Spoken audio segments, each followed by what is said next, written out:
മാത്യു ബെന്നിയുടെ കുടുംബത്തിന് സഹായവുമായി നടൻ ജയറാം. തൊടുപുഴയിൽ പശുക്കൾ കൂട്ടത്തോടെ ചത്ത കുട്ടി കർഷകൻ മാത്യു ബെന്നിക്കും കുടുംബത്തിനും കൈത്താങ്ങായി നടൻ ജയറാം. മാത്യുവിന്റെ കുടുംബത്തെ ജയറാം സന്ദർശിക്കും. കുടുംബത്തിന് 5 ലക്ഷം രൂപ ധനസഹായവും നടൻ നൽകും. പുതിയ സിനിമയുടെ ട്രെയിലർ ലോഞ്ചിന് വേണ്ടി മാറ്റിവെച്ച തുകയാണ് താരം കുടുംബത്തിന് നൽകുക. ജയറാമിന്റെ പുതിയ ചിത്രം ഓർച്ചറിന്റെ ട്രെയിലർ ലോഞ്ചിന് വേണ്ടിയുള്ള പണമാണ് തൊടുപുഴയിൽ വെള്ളിയാമറ്റം കിഴക്കേ പറമ്പിൽ ക്ഷീരകർഷകനായ മാത്യു ബെന്നിയുടെ കുടുംബത്തിന് നൽകുക. 13-ാം വയസ്സിൽ അച്ഛന്റെ മരണത്തെ തുടർന്നാണ് മാത്യു ബെന്നി ക്ഷീരകർഷകനായത്. മാത്യുവിന്റെ ഫാമിലെ 20 പശുക്കളാണ് കൂട്ടത്തോടെ ചത്തത്.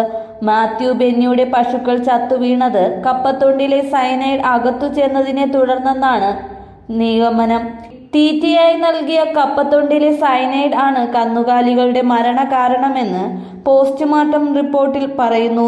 പശുവും കിടാവും മൂരിയും ഉൾപ്പെടെ 13 കന്നുകാലികളാണ് ചത്തത്. കുടുംബം പുലർത്താനാണ് മാത്യു ബെന്നി 13-ാം വയസ്സിൽ അമ്മയ്ക്കൊപ്പം പശു ഫാം ആരംഭിച്ചത്.